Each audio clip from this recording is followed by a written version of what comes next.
Hi, everyone. You see, Alma and I did it at the same time. That's how excited we are. I have a lot to say about this book, so I'm super excited to have today's conversation with Terry-Ann Adams, who is the author of Those Who Live in Cages, which is her first novel. I'm just going to read the blurb at the back. Just to introduce our guest today to the podcast. Terry-Ann Adams was raised in Eldorado Park. She completed her honors degree at the University of Pretoria with a special interest in disability representation. And Those Who Live in Cages is her first novel. Welcome to the Cheeky Natives, Terry-Ann. Yo, you guys don't know, ever since I knew this podcast existed, I've been wanting to be on this podcast, so I am so... We're going to chat today, okay? Because I have feelings. Sticky notes. I wanted to just read one of the endorsers' endorsement, which I think really, I like it. So Jamil F. Khan, who's the author of Khamer, The Makings of a Vato Slums, writes, "The stories laid bare in Those Who Live in Cages have always been hidden in plain sight, as experiences of those who are preferably unheard. Terry-Ann Adams enters as a deeply reflective colored voice who masterfully dislodges yet another thread of false monolith we have come to know as coloredness in South Africa. Between these pages, readers will find the richness of identities, cultural and linguistic, that never make it beyond the binary of right to riches story and a gut-wrenching Eldorado Park tragedy. Adams shows us that beyond our voyeuristic fascinations with social misfit, there is much more to know about the women and the people of Eldorado Park. This book masterfully weaves confrontations with religion, classism, patriarchy, homophobia, racism, and colorism into its everyday expression as both spectacular and commonplace, showing always how deeply the author has considered the weight of it all. Those Who Live in Cages sets free so many of us who still haunt the now desolate nation-building project waiting to be acknowledged. A necessary, profound imagination of our realities is what Adams has gifted us, and it deserves our attention." And I think that encapsulates it, right? It really, Those Who Live in Cages deserves our attention. Come on now. Come on. You know, guys, every time I read the blurb by Jamil, I want to cry. I legit want to cry. Truly humble. I mean, so before we start, I told you, Terry-Ann, this book, I was reading it at 5 o'clock in the morning before work because I was like, I need to know what happens next. But before we even start, I just want to read a little bit of the book. There's just a portion that I think sets the scene so well for what's going to happen. So I'm just going to read it from page 5, and it's called Getting to Know Eldorado Park. Good afternoon and good morning. Let me introduce myself. I'm Mapela Berg all the way to Johnson Stop. I'm the Main Road and Union Road and Silver Streets in Buckingham Road. I'm near Eastern Straat and Jones Streets in Jewel Straat and Florida Avenue. I'm the fire station right up until the post office. I'm ShopRite and Dan and Pep and the closed discount. I'm something fishy and Nando's and Jivens in extension 6. I'm the Centrum and Jamaica Center and the Spa in the 9 and 2. I'm the closed ABC and every shop owned by Mary Ann and her family. I'm a Shahid's mutton bunny and chips from Spa. I'm 2 loaves of sliced bread, a polony special, and an AK-47. I'm sugar from next door and an onion and loose tea bag. I'm the AGS Church and the 2 Catholic churches. I'm the Old Apostolic Church and the New. I'm the SDA Church and the Masjid in Extension 1. I'm the Pinkster Church and the Myriad Church is named after some weird parts of the Jesus story. And the Badirs on Wednesday and the churches in people's yards. And the cell groups and the apostles and the prophets. And the blood in Extension 3 and the park with the Marongrons in O Park. And the felt behind ShopRite and felt in the Schoon 7. And the tennis courts and all the swimming pools. I'm Mason's and Kippy's and Lenny's Tavern. I'm an Aunt Dot and every street corner that has ever seen teenagers kissing. I'm Aldridge and Buchenhoed Dickinson, and Deep Blow School. I am Bobster School in Missouri High, Aldermain and Groot Park. I'm the children singing Aldo Crest, Boopball Blaze, and Cavendish, Pap and Fish. I'm the Scholar Patrol and Pro Artes concerts. I'm the inter-primary and the inter-high. I'm the blue uniforms from Parkdale and the red ones from EW Hogs. And the athletes from Kliptown and the teachers from McBain Charles. I am Bertha, the 40-something-year-old grandmother of one who has just left her abusive husband. I am Kaylynn, the optimistic matriculant who lives in the shadows of innocence and on the brink of discovery. I am Laverne, the young mother with nothing but hope and a Bible verse, unaware of the burden of knowledge. I am Raquel, the one who cannot afford to lose what I've worked for, the drive and the ambition of a woman who has seen it all. I am Janice. My reputation coats the room with a stench of untruth. I'm the ghost of every neglected teenage girl, haunting the dreams of church-going mothers. I'm the people and the people are me. I've seen children born and died too early. I've seen parents shout when the streetlights go on. I hear the sound of dice as it hits the pavements. I'm the smell of cobra polish and new paints after Christmas bonuses get paid in. These are the things that make me, me. So welcome and enjoy your time here as you walk down my dusty streets, play three blickies with my children, have a dagwood and listen to blue magic. Welcome to Eldorado Park. It's you, girl. Yeah, no. You wrote that. Do you still have moments, Terry, and where you're just like, I can't believe I wrote an entire book? Every damn day. My mom has the book on her bedside table. So every time I pass her, I actually see it there because my mom's a very avid reader. And to see my book next to all of these other, the mixture of those Christian self-help books, Jodi Picoult, and then my book. And I'm just like, what? It's unreal. My mom has read the book now for the third time. Oh I still can't believe it. I can't. Can we speak a little bit about the title? Because I was so intrigued by Those Who Live in Cages, right? And I mean, we'll delve a little bit further into the themes, but I really want us to just talk about the title as an introduction to the podcast and to the discussion around the podcast. So Those Who Live in Cages actually came to me before I even wrote the contents of the book. Like I knew the title before I knew what I was going to write because I knew that I was so obsessed with this idea of knowledge being a cage.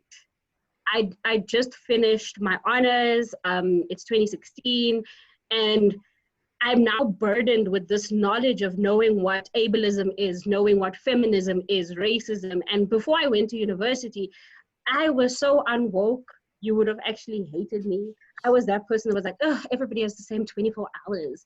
And I leave Tux knowing that nobody has the same 24 hours. And it was this burden of knowledge that became a cage for me. And I thought, I want to write a book about that. So the title came before the content. I want to just jump in here. Janice says this and beautifully says it. She says, everyone lives in a cage. Whether they know it or not is the question. I think knowing that you live in a cage is what ultimately sets you free. But even if you do not know that you live in a cage, you know that there must be more to life than this. It's like those chickens that are in those cages in Kliptown. I once asked my father if they know that they are in a cage. They looked crazy. The sounds they made were scary. Those weren't normal chickens. Those metal bars turned them into something else. Knowing that they were in a cage was not what was important. What was important is that they wanted out, and those that didn't want freedom were adapting to survive. Religion is a big cage here in Eldos. It holds people like me, my mother and Laverne hostage, and they can't see outside what the Bible or the pastor says. Being a woman is also a cage. I know that cage very well. It stops you from having abortions or liking sex. It even stops you from running your own life sometimes. I've just discovered the cage of being colored. It doesn't matter how much money you have or how light your skin is, you're still not white. A lot of coloreds still have to discover this. My uncle knew this, and that is why he died. And I think also connecting this to the broader theme that we uncovered in Those Who Live in Cages is not only the fact that, as you say rightly, that knowledge is a cage and knowing is a cage, but it's also the structural sort of inequalities and the structure, right, that is the cage. And I feel like in many ways, Those Who Live in Cages is a glimpse into that structure. Like it allows us to think more deeply about religion, more deeply about womanhood, more deeply about like actual geographic location and how those things sort of keep you locked up in a cage. And I wanted you to speak more about that, right? Some of the themes that captured what Janice is saying about, because those are the themes that come up in the book. Yes. So the cage of the patriarchy is such a important one, and a one that I just wish could die now. And I think, you know, when we intellectualize feminism and we are in these university rooms and on these Twitter conversations, and we always speak about feminism, your Audre Lordes and your bell hookses, we never think of the Bertha, that's a working class woman that is being crushed by the patriarchy and trying to find her own way to hate it. And I wanted to be very deliberate about showing how something as intellectual as feminism translates in the context of a working class factory worker, or the context of the daughter of a working class factory worker who is seen as jags and as a rot. And what does feminism mean to a teenage girl who has absolutely no idea of how she's going to get her out of this geographical cage, which is Eldorado Park? Which leads me to the second point. You know, if you look at where Eldos is in the geography of Johannesburg, Eldos is on the southwest tip of Joburg. And when you leave Eldos, you get Mansfield, and then you get Walkerville, and it's actually not far from the Vaal. So it's right at the bottom there. And the history of Eldos is very contentious because that area, Eldos, Klipspruit, Kliptown, used to be a sewage site or a dumping site. It was actually like a diseased area. And in the beginnings of the history of Joburg, they would dump black misfits or black miscreants on that Klipspruit area, which was not a sanitary place at all.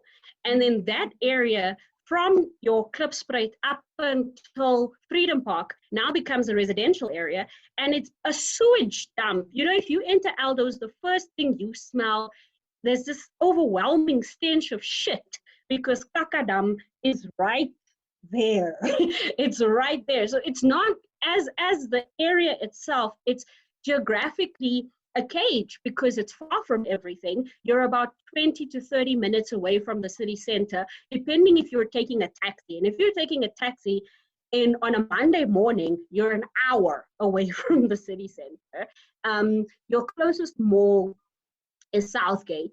The only people you see are colored and black people.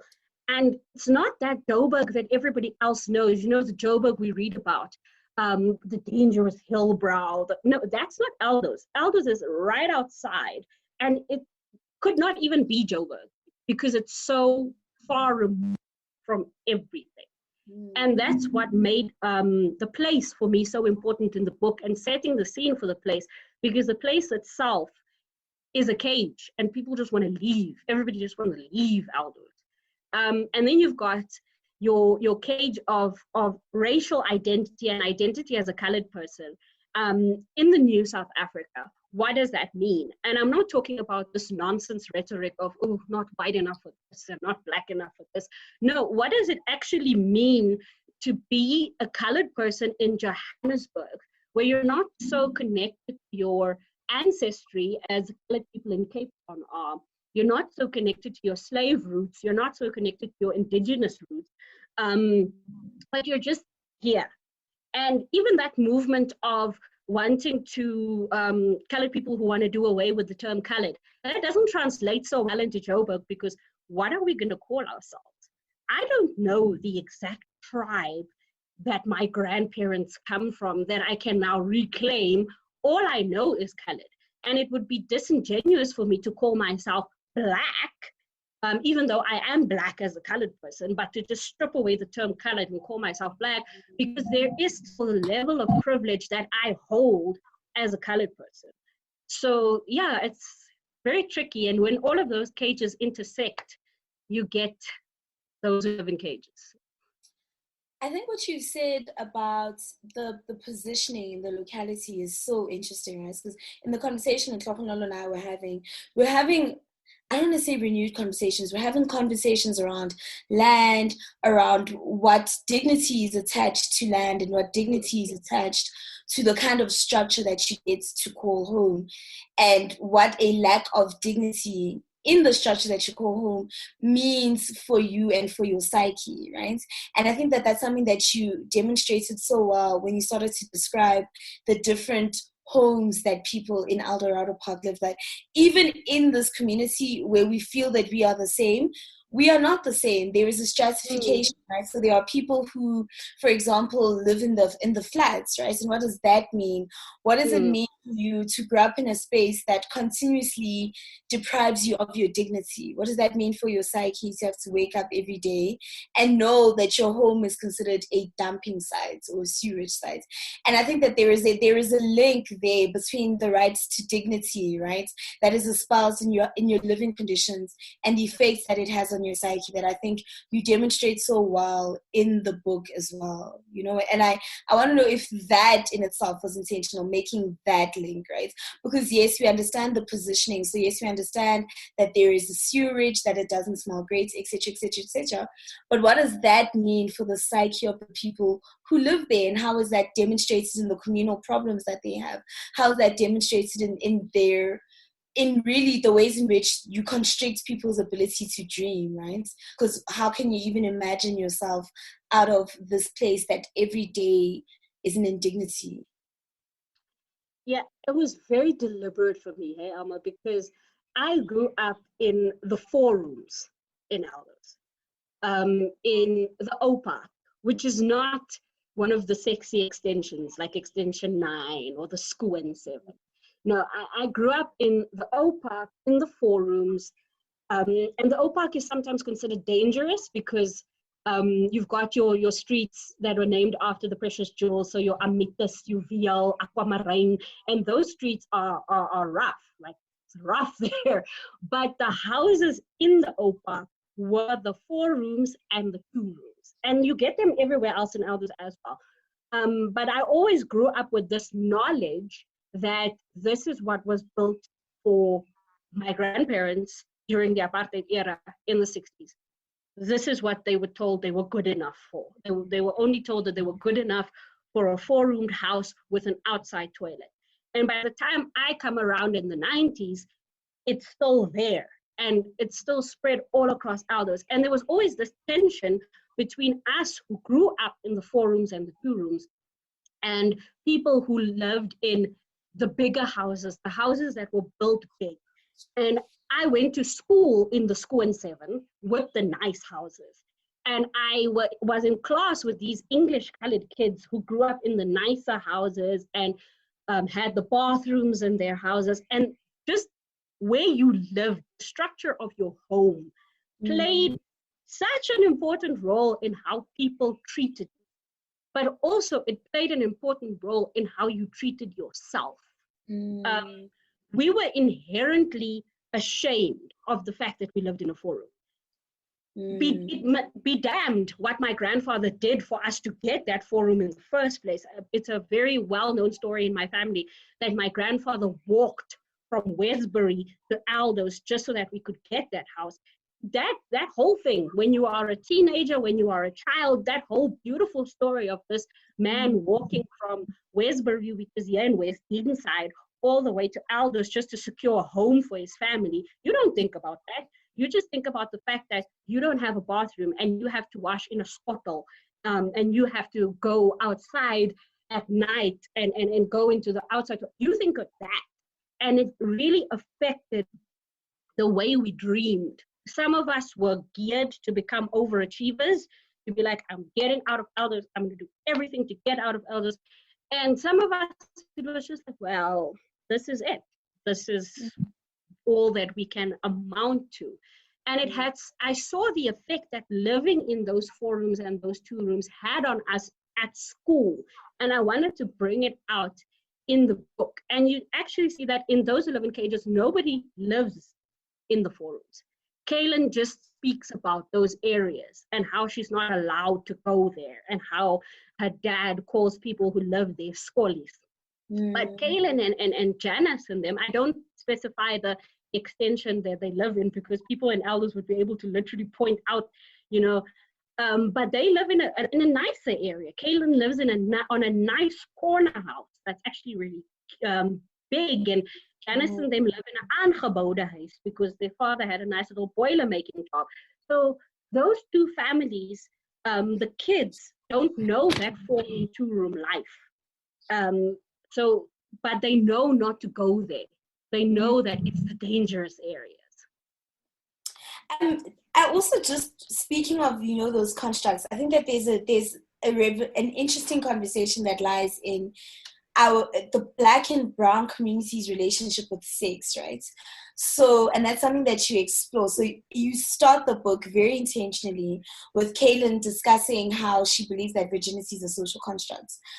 And Kaylynn doesn't necessarily have the fancy English to say this is a social construct that is created by patriarchy to make men feel better about their penises. But Kaylynn is already beginning to question the validity of virginity, right? But that also leads to a bigger question or bigger conversation around sex, right? And the ways in which sex is used as a tool to shame women in our communities, right? And this weird relationship that South Africa has with sex, where we believe that we're a conservative country, but we're actually not. So we want to believe that we're conservative, né? But we're actually not when we start to think about it. And I'm really interested about why you wrote sex in the way that you did, in the lens that you used, and what you were hoping to achieve with that. I think sex education in this country specifically is lacking, and what it leads to is high rates of teenage pregnancy. And oftentimes the fathers are predators. And it is one of those things that colored girls are known for, notorious for, and it's not a good thing. Whenever, I remember someone had a rant once, one of the celebrities here in South Africa had a rant about colored women. And that rant stuck with me throughout. A rant about how we're just smokers and our daughters are just pregnant, and they went off. And I think they apologized. I don't know if they apologized or they didn't apologize. But that rant, and then there was another rant in a Zimbabwean newspaper about Zimbabwean coloreds, and this woman was saying why her son will never marry a Zimbabwean colored woman. And it was sort of the same rant about how we're just smokers and our daughters are just pregnant and blah, blah, blah. And I wanted to write about sex very deliberately because of that stigma of teenage pregnancy within the colored community, but also teenage pregnancy within Black and Brown communities, and what leads you to there. And I spoke a lot to my mom, who was a teenage mother with me. And I spoke about what was the circumstances, and we had a chat about it. And it all boiled down to the same things that I went through as a teenager. Lack of sex education, the lack of understanding virginity as a construct, the lack of being told it's okay to condomize, being told you can go to the clinic to access birth control. And I remember I was 21 or 22, and I was in Eldos, and I needed to go and get my birth control, and I couldn't run to Pretoria to go get it. Then I went to the local clinic, and the way I was being looked at, and I was the only one there to get birth control, and there was a line of these young girls who were there to get their antenatal care. And just the way that the nurses treated both ends of the spectrum, the girls getting their antenatal care, and me, a 22-year-old girl, coming to get a birth control. And it was just that horrible way that the adults and grown-ups and South African Black and Brown adults at large think about sex, and how it then translates, because the kids are not stopping. But if we had the proper support, if we had the proper education, the proper resources, if the clinic wasn't such a war zone, what would happen to girls, especially at that age between 13 and 18. I feel you. Oof. I wanted to,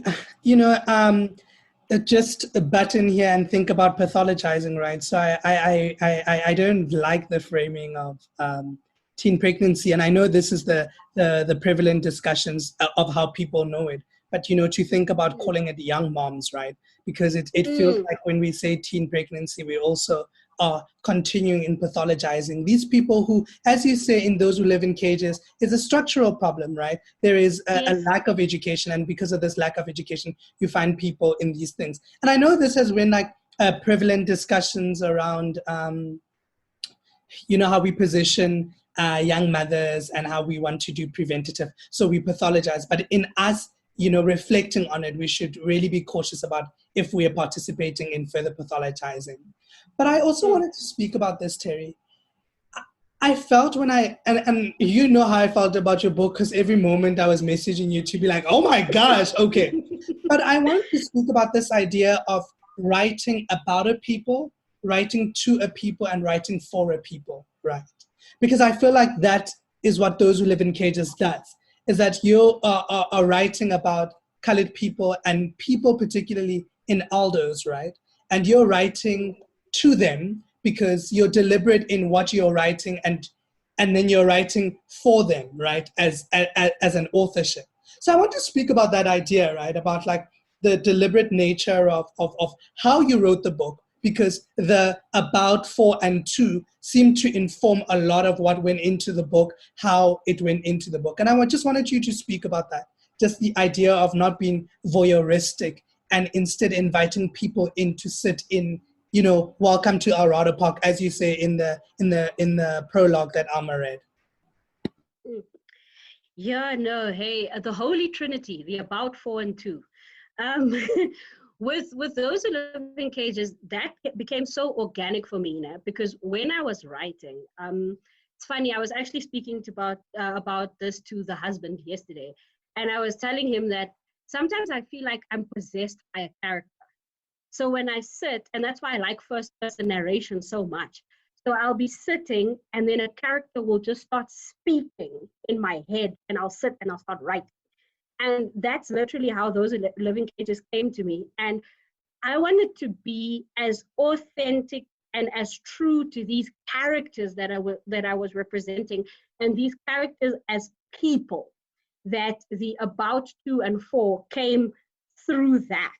So when I'm writing someone like Janice, Janice is a very well-rounded, nuanced person that, as you said now so eloquently, often gets pathologized, English, by society. And often we get your Janices as statistics and little footnotes and reports and, think pieces. And I wanted to have that character of this well-rounded girl speak through me, so that I tried very hard not to make her that two-dimensional statistic. And Janice's character for me was the most difficult to write because of that pathologizing, and because of I wanted to be so careful as to not become part of the problem of how we speak about young mothers and how we speak about how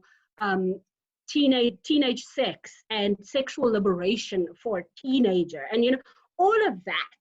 So yeah, for me it was just trying to stay as true to these characters being whole people, that that writing about them and for them and to them became natural for me. I love that you're talking about being whole people, right? Because I think that when I look at the relationship between Janice and Kaylynn, I think about the concepts of how, your friends in many ways can be a much better support system than your family. So in this very white supremacist structure of thinking, even just about the nuclear family, there's this almost a reduction of families which don't fit those kinds of molds, right? So molds where you don't have the nuclear mother, father, 2.4 children, and the 2 puppies, right? There's almost a dismissal of the validity of those kinds of relationships. And then I think of the relationship between Janice and Kaylynn, and how in many ways they are much closer to being family than what their own relationships with their kin is, right? And I think that friendship was so beautiful, because I also often think of the relationships between women and the ways in which friendships between women are painted. And I wanted us to talk a little bit about why that relationship was so important for you to write in the way that you did, and why you spent so much time focusing on the relationships between women in this book and the friendships in this book, right? I think that friendship is just an overarching theme in this book, because we see Laverne and Rita, we see Bertha and her friend Hattie, and there's just all of this female friendship that runs through the book. And I'm really interested in relationships between women as a center point. The relationship was so important for me because women, and very especially Black and colored women, saved my life. You know, it was my friendships with Black and colored women that molded who I am today, that was the support system for the person that I could become today. And I wanted to show how friendships among Black and colored women are transformative. Like how a friendship can change your entire worldview, how a friendship can move you and shape you, and especially a friendship outside of your family. Because I feel oftentimes there's this pressure to perform for your family. And especially in a Black and brown family, you're always performing, especially if you're the younger person, because you have to stay within that role of the dutiful daughter, the submissive wife, and it is when you get to your friends that you can just be. Because if we look at Bertha's character, for example, Bertha cannot say all of the things she says to Hetta to her mother-in-law in the face.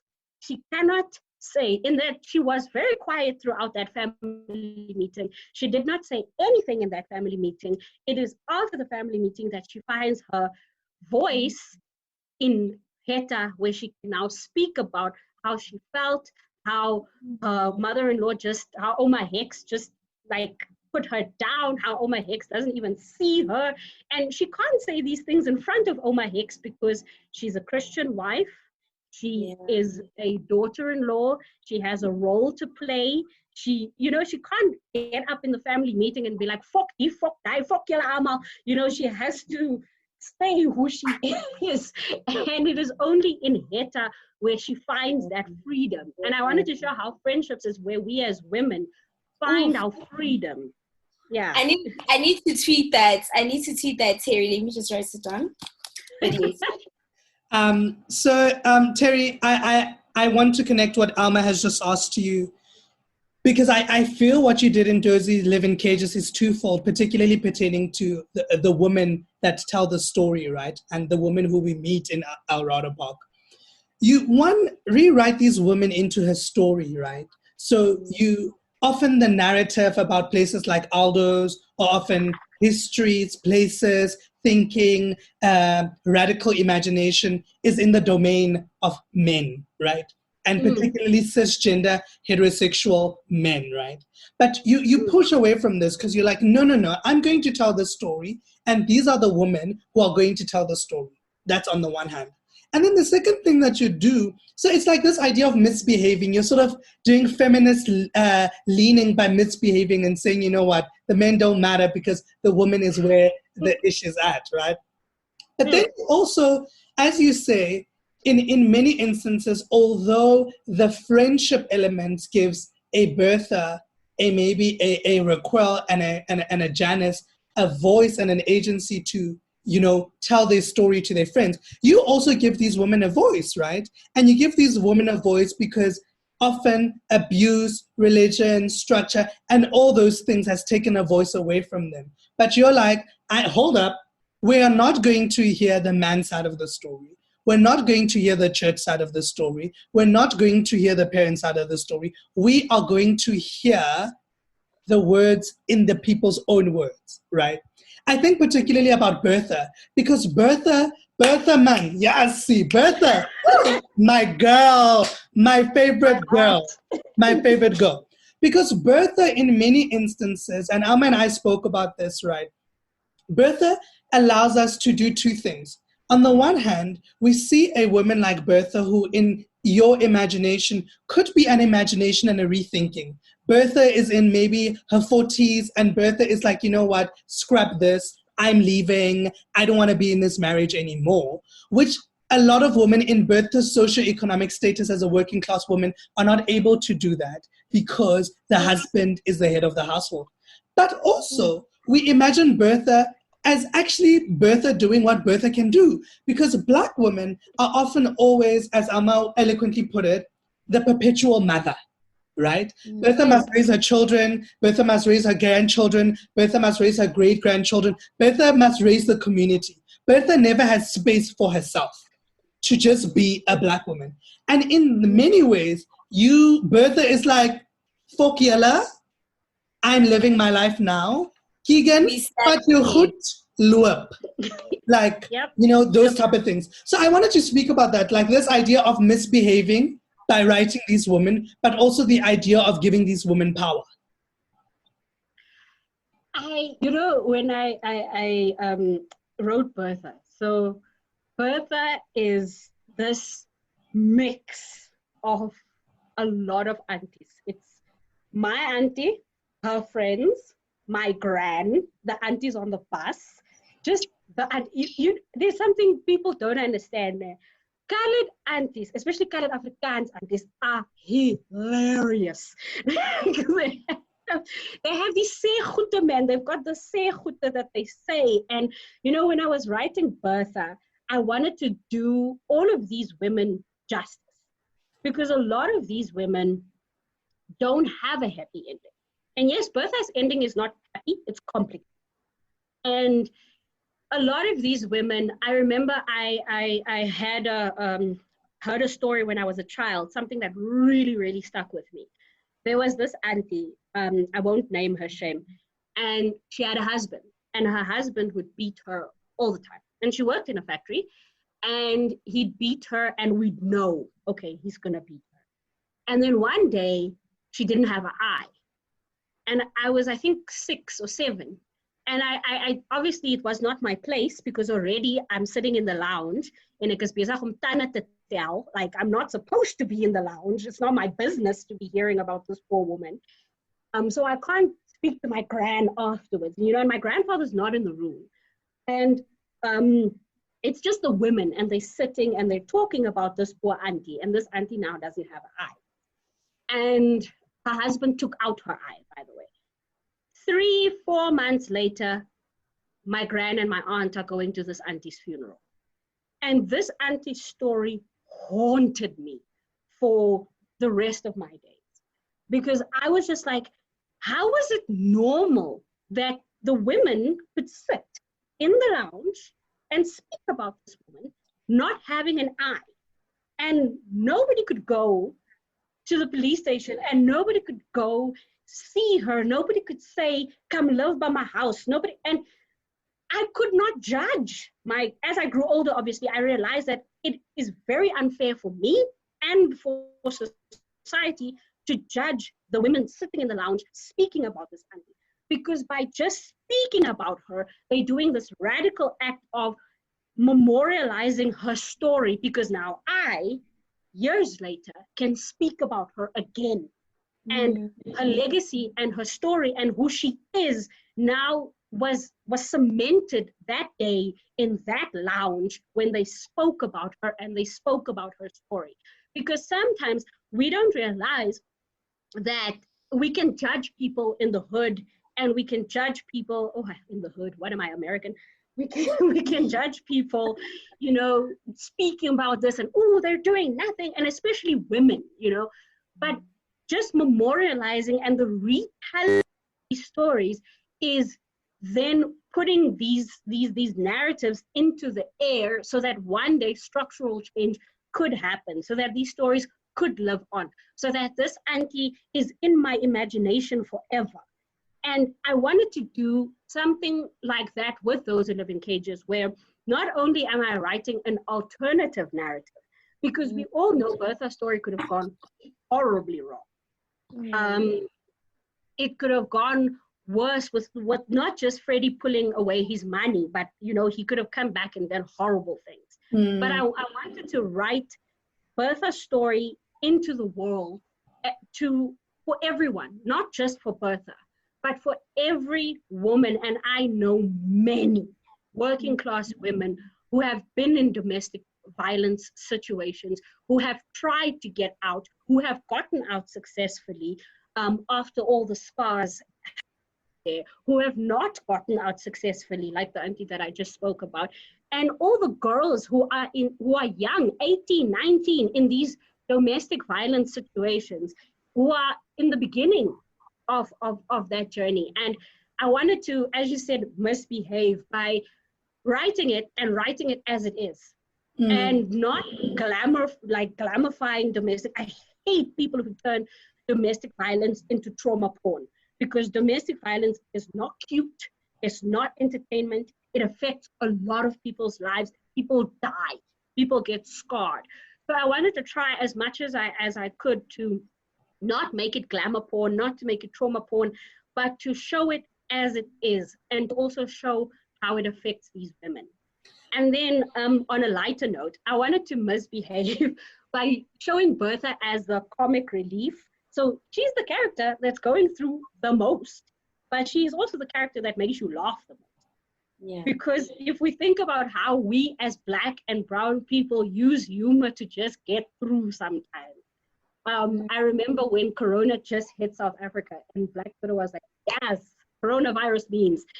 And it's just the way, and it's the soul and the heart of Eldorado Park sometimes for me, is that we can just talk nonsense, man. We can talk nonsense and laugh about things that are really, really bad. And they're so bad, and we can do nothing about it. But so we use humor to get that agency, to maybe get a little bit of control over it. Something like drug addiction. I remember sitting in a taxi and hearing an auntie go, "Yeah, maar hulle steel alles." And that's why I got that line, sorry for the book. Like, hulle steel alles, hulle steel tot die tande uit die mense se bekke. And the way I laugh, and it's such a serious, sad thing. But how else are you going to get agency over this thing that you have absolutely no agency over other than humor?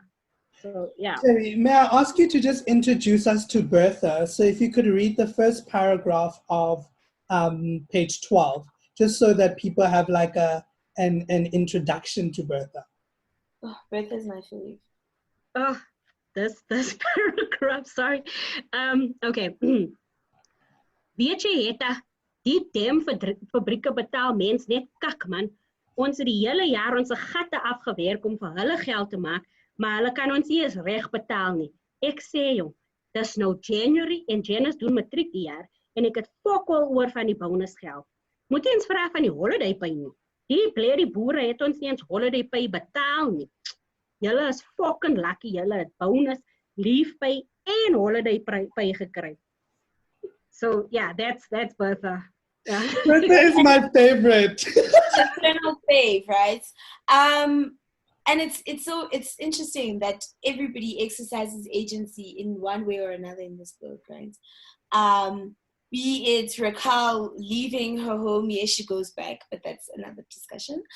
But yeah, Janice having a termination of pregnancy, or you look at Kaylynn just deciding that she's going to study design and her parents must just deal, like it is. But I also think with Kaylynn, it's also the sex. The sex and the ability to choose, right, and to make decisions, and to say it's actually not contingent on what you think of me, right? And I think that's really important, that she's just like, you know what, this isn't working for me, moving on next, right?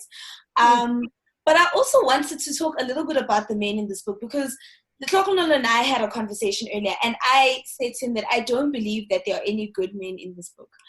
And I don't believe that Kaylynn's father is a good person, because I think that men, we need to start believing that complicity, right? That even in your silence, you are complicit. In your inaction, you are complicit. And therefore, being good to your immediate family does not make you a good person. It's how men can get away with being problematic, right? Because people will say, oh, but he's a good father. Yes. Are you a good person if you're a good father but a horrible husband to your partner, right? Or you keep quiet and he's a policeman, so he's got the means to do something about it. But he continuously watches Freddie abusing Bertha, and there's the sense of, hi, I really can, I'm just not going to get involved. This is just not my business, right? And I don't know that you can be a good person and have access and means and watch every single day somebody being abused and just decide to divorce yourself from that reality because it's inconvenient to you. And I found him to be complex, right? It's like I found that man to just be very, very complex. And when and I were talking, we were saying, is he a good person? I really do not believe that he is. Like, I don't believe that he's a good person. And I think that there's so much space, there's something to be said about the ways in which men also divorce themselves from the going-ons of their home, right?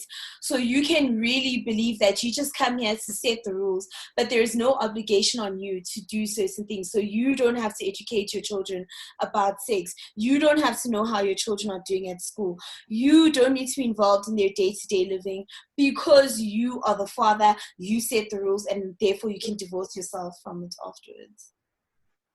Oh, yeah. Look, I'm going to ask you, what do you think about Ati? And then I'll reveal Ati. He trash. Okay, he trash.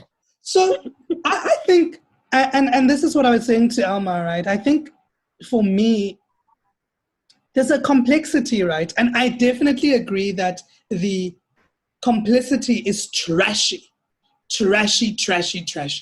Because we even see the complicity with Freddie's mother, who essentially knows what's happening in the household and just like gives them money, blaistel, easy help. So, like just complicity as a whole theme. And thinking about like,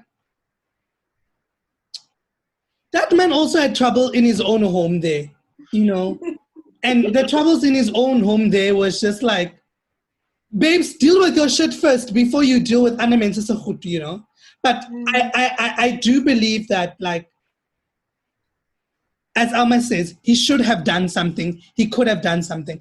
But we also know that police people in our communities ain't shit. Because he could have been the man who easily took his gun and shot his wife. Because we know those stories. Mm-hmm. But also that men are always the ones who must be complex, right? It's like men are always the ones who must have like complexity endowed upon them because they just want to live their lives in ways that are just fucky, right? Like just live your life properly, then you won't always have to be endowed with complexity. And he had many layers, and as he grew, just stop being fucky. You won't be complex. You'll be fine.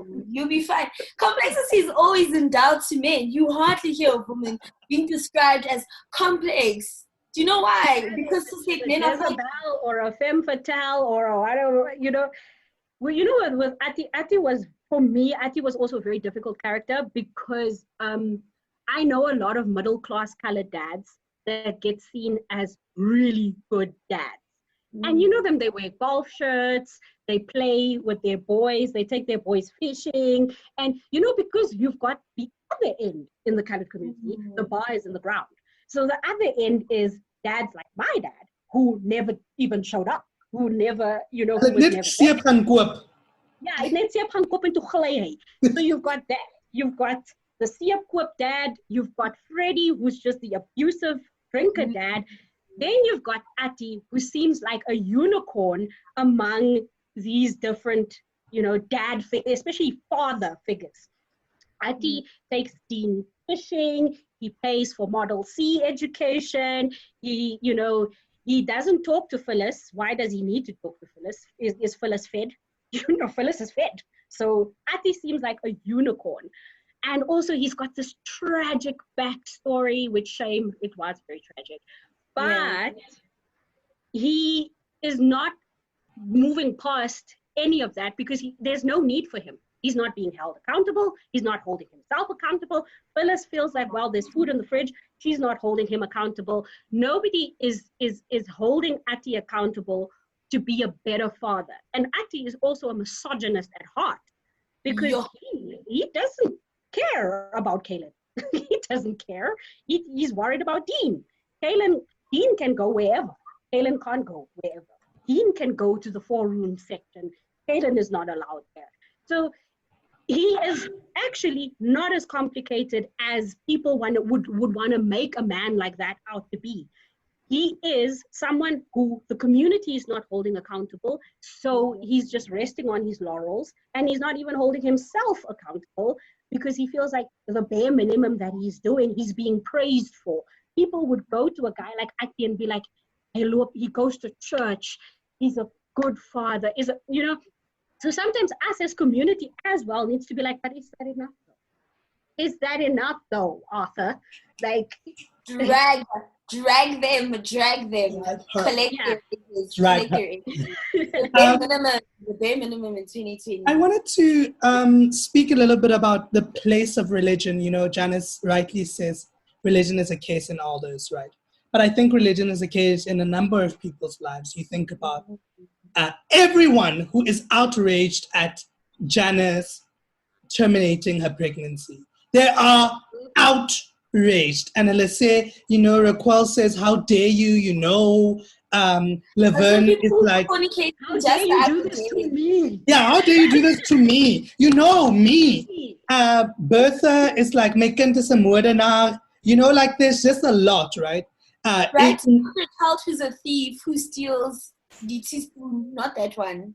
You're not talking about that crime, no. But religion is also a stronghold in people living the full spectrum of their identities, right? And I'm thinking here particularly about Laverne. Laverne is a kerkvrou, and also Laverne is also on the path to redemption because Laverne was a teen mom and she was ostracized from the community. And because Laverne is trying to piece back together, Laverne is a devoted Christian, and Laverne is seeing Daryl, who is a devoted Christian. But Laverne has a little bit of an inclination, She is like, she sees Rita not in only a friendship capacity, Certainly sees Rita in like a exukfayo. But Laverne is held back because of religion, right? And I love how masterful you did that, because I think a close reading of their interaction reveals the queer undercurrent in the story. But on the surface, it's not there. But eventually you're like, oh, hold up. Here is... So this is how you talk about Daryl. Yeah. So this is how you talk about me. So I want to speak about that, right? About how religion in many instances, and as you explore in the book, does not allow people the full spectrum. On the one hand, it's used to ostracize Janice. On the other one, it's used to condemn self-condemnation of wanting to participate in a queer coupling. And I mean, just before you answer, and just to add to the Kloppenman's question, is also, I guess, the resentment that this hyper-religiosity also breeds, right? Because a lot of the resentment that you see in the book stems from the fact that people feel that their choices were informed by their religious beliefs. So Laverne will say that, yes, it was a mistake. She wasn't excited to become Kyle's mother, and there's always a little bit of distance in the way that she mothers him. But she stuck through it, right? Because she didn't want to be a murderer. Those were her beliefs. But there's definitely a relationship between that hyper-religiosity and so much of the resentment that the women feel in this book towards Janice for having made the choice to terminate her pregnancy. And it seems that those two things go hand in hand, that resentment, that feeling stifled of your life choices, and that hyper-religiosity that Tlhokomelo was speaking about. I'm gonna start with your question, and then I'm gonna go to the other part of Tori's question. So Laverne and Raquel especially are angry at Janice for doing the thing they wish they could have done. Not so much Raquel, but Laverne. You can tell that by the way she's reacting to Janice, but also the way she speaks about her child as a consequence, as a punishment, as, you know, she speaks almost about him like a little nuisance. And as much as she expresses the surface level guilt for not being able to parent him directly and be there, you can almost tell that she feels a little bit of a freedom, you know, that she doesn't have to be Kyle's everyday mother. And she's more angry that Barrett, her baby daddy, is going to parent her child with another woman more than she's angry about Barrett taking her child. You know, so she holds deep resentment for Janice actually going out and doing what she wanted to do, but was held back by the extra shame. So there's the shame of falling pregnant, and then the shame of then having the termination. And in turn, it then makes her hate Janice and hate herself even more. And now she's stuck in this new cage that she's built for herself of regret, the regret that she didn't do this. And oftentimes, religion is the reason that we end up doing such things. Religion is the reason that we end up hating people who just live their lives freely and who are like, fuck religion. But because you're so stuck and you don't want to leave the comfort, because I think religion also gives a lot of people comfort, that you're part of a group. It's not nice being on the outside. It's not nice being Janice. Janice wasn't having a party, you know, going through what she went through and making the choice of the termination. But these same people that are making her life a living hell are the same people that want that freedom for themselves. And it's actually not an excuse for people to be judgy, to be resentful towards people. If you want freedom, take your freedom. Don't come be a kak person with kak gedagtes and treat other people's lives, treat other people shitty. So yeah, religion just, and I think it's not even the religion itself, it's the way people weaponize religion. You use religion as a weapon, you put it in a gun and you shoot at people. That makes people become such horrible human beings towards other people who are just making the choice to live their lives. Yeah, and then Laverne, who just doesn't want to dabble in the rain. You know, that's another thing she's doing. She's holding herself back because she doesn't want to leave this club that she's in, this very popular club, because we all know among Christians are seen as the elite. You can be a Christian and pray loudly in a bus. And when I want to say to you, I'm sorry, sir, but you're making a noise, everybody goes, but he's praying to the Lord. You know, so there's this thing about being Christian that always exempts you from stuff. You can be Christian and play your gospel music loudly in a store. And when someone stops you, they'll be like, but I'm praising the Lord. So you don't want to leave that club to go and live your life. Now you're using this religion to bolt the door in front of you. And it just breeds horrible resentment. But I want to say, at the end, in the epilogue, Laverne moves out of Eldos. And she goes and she lives with Rita in another place.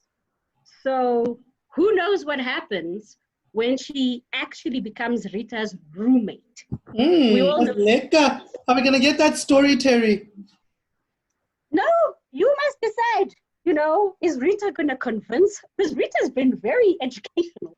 You know, is she going to educate her even more? Yeah, I mean, okay, we're ready. Yeah. I guess, you know, we'll just in closing, I just have another question, and I guess it's the theme of anti-Blackness.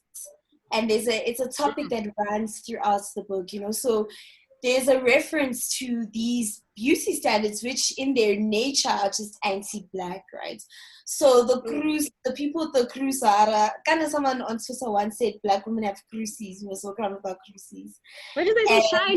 Shine met your cruises. Yo. Shine met your cruises. Nee, shine met your cruises. Ons moet net shine met ons cruises. But there's a theme there. So, you know, when you do the contrast between the two boys, that Kaylynn and Janice are interested in, and the one is seen to have the green eyes, and he's much closer to whiteness and to that anti-black standard of beauty. But then there's also the comparison, I guess, between Sandile's family, right? So Sandile's family is established, they're educated, but they're black. And the fact that there are all of those things makes it easier for them to stomach the fact that their daughter has now married this black man, And so there's a conversation around anti-blackness that is subtly playing out in the background. So on a close reading, you see that theme of anti-blackness and that questioning, right, about who is prettier. So, I mean, even the comments that Kaylynn makes about how some colored people also need to realize that they're not white, and she's waiting for them to sort of have that revelation, right? There's a subtle thread there, and I want to know why you wrote it in the way that you wrote it, but why you felt that theme was so important for you to include, right, in the context that you did for this book. Yeah, no, anti-blackness, it was very heavy important for me to bring in anti-blackness, and I guess that's why I brought in Sandile as an outside character, and even Bertha, I brought them as outside characters because I myself didn't even want to write a first person black, lest I do not do them any justice. I grew up in a very anti-black community, and anybody that wants to lift up their hands and say Eldos is not anti-black is suffering and state of denial that they must just get up from, because it is, I mean, it apartheid days. So in my granddad's extended family, he's got a cousin, two, and the one was white passing. They even used to call her die wit vrou. That's how white passing she was. And her sister had a black dad, and she was completely, to this day cannot, because colored is also not even a phenotype. Like, let's be honest, what is the phenotype that we call colored? So now you have my great aunt, and she is black passing, walk down the street, you'd say Sawubona Sisi, but her direct sister is white passing, that you'd say More Mevrou. And obviously in apartheid, where these two women grew up, there is that tension between the two of them, that push and pull. And I saw the effects of anti-blackness very deeply within my own family, because my grandfather had a colored mom, and then had a Tswana dad. And my grandfather, in all checks and boxes, was a black man who grew up in a colored society. And he was a black man. He spoke, I think, 5 or 6 African vernacular languages on top of Afrikaans.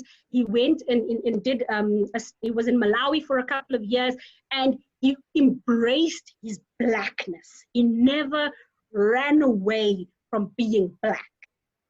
But in the community, they would ignore that. They would ignore that Omansi is a black man who, when black people came to our house, he'd speak to them in whatever language they spoke in. His daughters, my mom included, married black men. And there were members of my immediate and extended families who were not okay with this idea of my grandfather's daughters marrying or coupling and having kids with black men. And then in my own family, in my own little immediate family, you've got me who's got a colored dad and my sister who's got a black dad. And that sort of interplay. So I've seen anti-blackness run through my community like disease. And I wanted to bring it out because I do feel that colored people have a sense of denialism when it comes to anti-blackness, because we know that in some ways we are oppressed by the same white supremacist structure that oppresses black people. So we feel that because we're oppressed, because we've got high incarceration rates, high unemployment rates, fucky communities to live in, we feel that it's okay to be anti-black, that nobody can call us out for that shit because, hey, we too are oppressed, especially in a place, because Eldos is very different to, for example, in Joburg, we've got such high proximity to Blackness because Eldos is right next to Soweto. Actually, Eldos is in Soweto.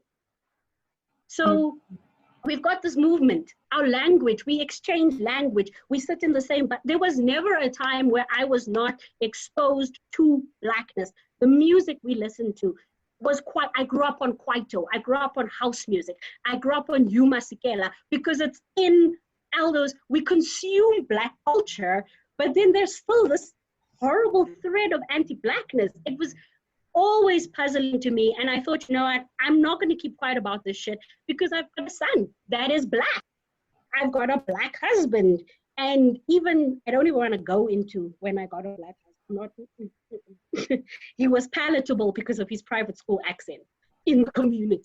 It's at that Sandile complex that I brought a Black man home who had a private school accent, good education, comes from a good family, so people could accept him. Yeah, I can unhan the whole day. I mean, I will just say this, Terry. I will address you separately at a later point about the ending. Alma and I will both address you about the ending because also I want to drag. It's not fine. So we will address you later on. It's not okay. I'm gonna drag you privately in the DMs, man. Just privately, you, me, and Little Konolo. But I wanted to say this. Kaylynn says the schools don't teach colored history. Let's be honest. The schools don't teach these things. They don't tell us anything. It's not just the forced removal. They need to tell us about slavery and the dope system.